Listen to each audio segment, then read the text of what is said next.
Bonjour à tous, ravi de vous retrouver pour un nouveau mystère. Et aujourd'hui, ce mystère est suggéré par Ludmila. Elle m'envoie une petite vidéo que je ne peux pas vous mettre ici tout simplement parce que YouTube me censurerait. Et Ludmila nous parle de sphères qui ont été trouvées en Bosnie il y a quelques années. Ludmila pose des questions, elle se demande d'où viennent ces sphères. Comment ont-elles été façonnées? Pourquoi ou à quoi étaient-elles destinées? Construction future ou communication? Et elle termine en me disant un tirage runique semble approprié. Alors, je vais la décevoir, je ne ferai pas l'utilisation des runes pour ces questions, parce que vous voyez, vous m'envoyez souvent des demandes de tirage. Là, en fait, Lune Milan me donne des questions. Je n'ai quasi plus rien à faire. Mais au vu de ces questions, je préfère utiliser l'oracle de Béline et y associer l'oracle G. C'est un choix, c'est une sensibilité qui me font penser que ce sera les meilleures réponses possibles. Mais tout d'abord, je vais vous parler un petit peu de cette roche. C'est une roche, une sphère rocheuse d'un rayon compris entre 1,2 et 1,5 mètres, qui suscite la controverse dans le monde de l'archéologie. Découverte dans une forêt de Bosnie, elle serait, selon un spécialiste, la preuve de l'existence d'une civilisation perdue il y a 1500 ans. Une théorie qui ne manque pas de faire réagir. Le scénario semble tout droit sorti d'un film d'Indiana Jones, mais il pourrait être réel selon Semir Osmanagic. En exploitant une forêt près de la ville de Zavidovici, en Bosnie, cet archéologue est tombé dans une étrange structure, une sphère rocheuse massive enterrée dans le sol. Au cours des semaines suivantes, il a peu à peu libéré la structure, révélant un rayon compris, comme je vous l'ai dit, entre 1,2 et 1,5 mètres. Bien qu'une partie de la sphère reste encore enterrée, Semir a pu mener des observations préliminaires suggérant une composition particulièrement riche en fer et un âge d'au moins 1500 ans. Ces recherches ont également permis d'estimer la masse de la roche à peu près à 30 tonnes. Plus que les dimensions de la sphère rocheuse, c'est son origine qui suscite aujourd'hui la controverse. D'après l'archéologue, elle aurait été fabriquée par l'homme, ce qui pourrait faire d'elle la plus grosse sphère rocheuse d'origine humaine jamais découverte en Europe. Mais cet archéologue va encore plus loin. L'homme, parfois surnommé l'Indiana Jones bosnien, affirme que cette sphère pourrait prouver l'existence d'une civilisation ancienne, avancée, ayant vécu il y a plus de 1500 ans dans cette région. Une civilisation dont les archéologues n'auraient trouvé aucune trace écrite. Cette théorie s'inspire notamment de l'exemple des sphères mégalithiques découvertes au Costa Rica.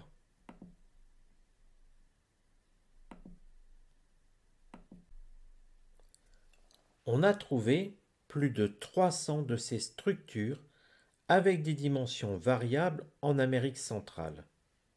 On pense aujourd'hui qu'elles ont été sculptées par la culture précolombienne des Diki. Ainsi, d'après l'archéologue, la sphère découverte en Bosnie pourrait avoir une origine similaire et ne serait pas unique.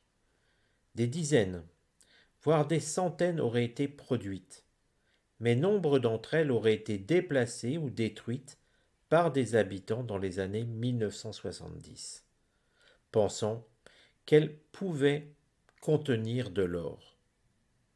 C'était la légende locale. 8 auraient été trouvées en Bosnie. Si cette théorie s'avérait exacte, la nouvelle sphère serait plus vieille et plus massive que celle découverte au Costa Rica. Cette théorie est cependant loin de convaincre tous les spécialistes. Malgré les arguments de l'archéologue, l'origine humaine de la sphère est vivement remise en question. Pour certains, elle serait simplement l'œuvre de la nature. Interrogé par le Daily Mail,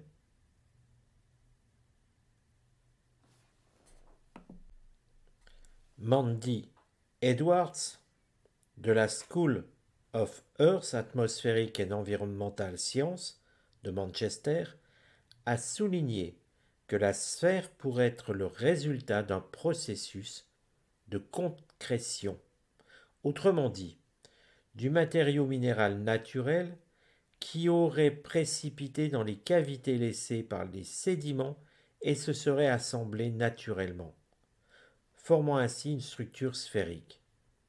L'érosion aurait ensuite pu parfaire la forme de la sphère, comme c'est le cas des Monkey Boulders, d'imposantes boules que l'on trouve en général sur une plage de Nouvelle-Zélande.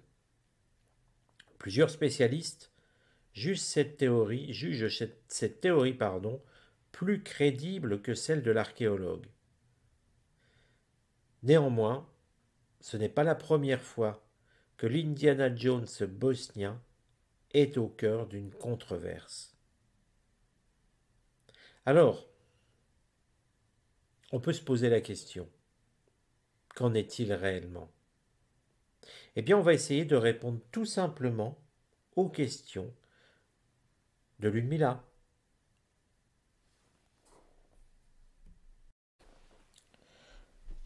Alors à présent, prenons l'oracle de Béline. Puis, on va prendre l'oracle G. J'ai remarqué que vous appréciez ce genre de tirage avec deux oracles. La question se présente bien pour répondre de cette façon. Alors, on va regarder. Et donc, Ludmilla, elle se demande d'où viennent-elles. Alors, je vais demander à l'oracle tout simplement quelle carte représente la provenance de cette sphère trouvée en Bosnie.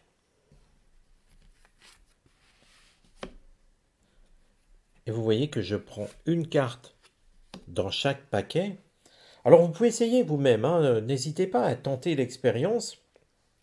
Je trouve que c'est intéressant, ça évite de recouvrir. Je n'aime pas du tout la façon de faire, de recouvrir les cartes, parce qu'on a la même question et on reprend le même jeu pour demander une explication. Là, vous avez deux jeux et vous demandez, en fait, vous posez la même question aux deux supports. Donc, d'où vient la provenance? Quelle carte représente la provenance? Alors, regardez la similitude. Ici, nous avons des chiffres. Mais, très intéressant, nous avons des boules, des sphères. C'est curieux. L'oracle G, on lui pose une question sur des sphères, il nous montre des sphères. Et puis, nous avons ici, sur l'oracle de Béline, alors, c'est vrai qu'à ma connaissance, il n'y a pas de sphère, en tout cas, vous voyez, pourtant, depuis le temps que j'utilise le Béline, je ne vois pas de sphère comme ça. Mais ce que je trouve intéressant, c'est le chiffre 4. Et là, on a l'impression, quelque part, que la provenance de ces sphères, quand on y regarde de plus près vis-à-vis de ces cartes, donc je vous ai parlé du chiffre 4 qui est là, dans les deux. Ici, nous avons une carte martienne. Ça ne veut pas dire que ces pierres viennent de Mars. Non. Mais qu'il y a une forme d'action. Ce qui montre que quelque part, il n'y a pas quelque chose de naturel au sens premier du terme.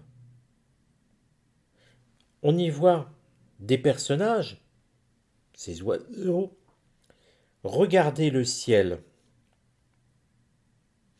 et y voir tomber quelque chose. C'est le sens ici aussi.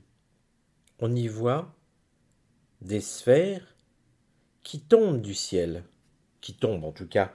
Là, il n'y a pas de ciel proprement dit, mais elles tombent. L'oracle considère la provenance, eh bien qu'elle n'est pas terrestre au sens premier. Non, l'oracle semble dire que ces pierres sont venues du ciel. Du ciel par un autre personnage. Alors bien sûr, la symbolique nous montre plutôt des ovnis, des extraterrestres, d'où l'observation de personnages, de ces oiseaux qui regardent le ciel, et que ça ait voulu, euh, on aurait pu dire, larguer ces pierres sur terre. Mais larguer ces pierres sur terre, ça ne dit pas la raison, on le verra après la raison. Mais là, pour moi, pour répondre à Ludmilla, la provenance, elle n'est pas terrienne. Ces pierres ont été larguées, ou oui, pour moi, parce qu'elles sont bien tombées du ciel, hein, mais vu leur masse, elles ne se sont pas fracassées. Au contraire, finalement, elles ont été, vu leur masse, elles se sont euh, enfuies quelque part dans le sol, hein, c'est-à-dire qu'elles ont naturellement, vous laissez tomber un objet lourd, faites l'expérience, prenez, je ne sais pas, prenez du sable, mettez un objet extrêmement lourd, il va creuser un impact, voire très très lourd, il va s'enfoncer dans le sable. Oh, je vais y arriver, désolé. Donc vous voyez bien qu'on a quelque chose de ce goût-là, et puis après les intempéries, le vent, etc. Tout ça a recouvert ces pierres. Alors la deuxième question de Ludmilla, comment ont-elles été façonnées? Ludmilla ne pensait donc pas, au départ dans ses questions, n'avait pas imaginé que les pierres ne venaient pas sur Terre. Je pense que Ludmilla a regardé un article similaire montrant que ces pierres avaient été façonnées, suggérant en tout cas. Ça, ce sont des questions tout à fait normales, hein. Ludmilla avait raison de se les poser, mais vous voyez que quelque part, on est toujours bridé par notre esprit, qui met certaines limites.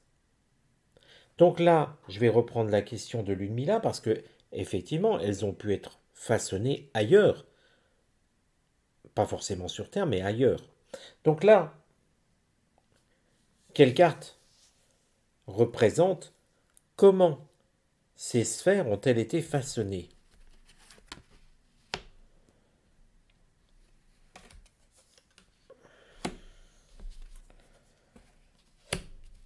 Nous avons deux cartes qui représentent deux volatiles.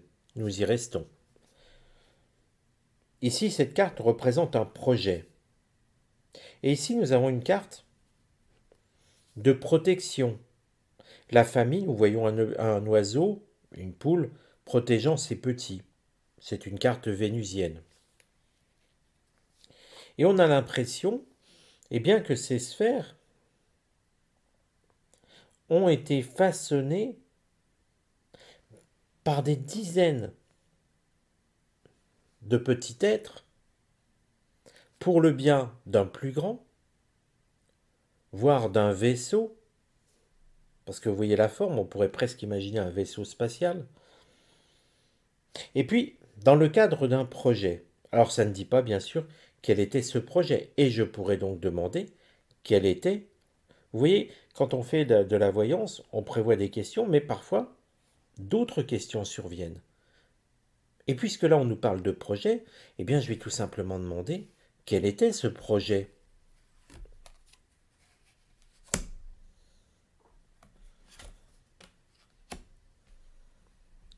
Nous avons ici un escargot qui annonce une certaine lenteur, donc qui semblerait démontrer un projet long sur du long terme. Mais ici, plus troublant, nous avons la carte de la sagesse. Carte de la sagesse qui semble montrer un personnage, un oiseau, encore une fois, couronné, et une carte jupitérienne. On pourrait très bien l'interpréter ainsi. Le projet était un projet sur du long terme, voulant que ces pierres soient un signe d'adoration, comme si ces extraterrestres finalement voulaient être respectés ou adorés, peu importe le nom qu'on va y mettre, comme des dieux. Ils voulaient que ces pierres soient un signe pour une civilisation nettement moins avancée de respect. Comme certaines civilisations finalement adorent un dieu qu'ils n'ont jamais vu, et là c'est l'adoration de quelque chose euh, matérialisé par une pierre presque parfaite. Alors la question suivante de Ludmilla, j'y ai presque répondu, parce qu'elle me demande à quoi était-elle destinée? Construction future ou communication?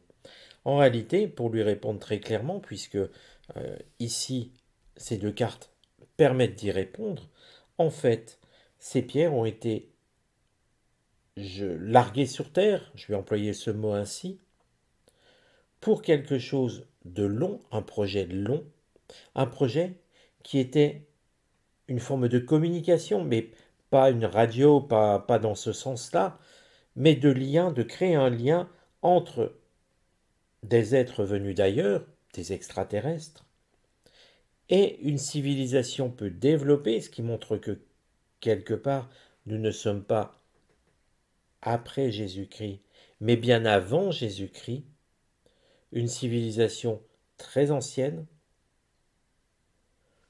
peut-être aussi ancienne que les pyramides. Là, il est très difficile de dater, honnêtement.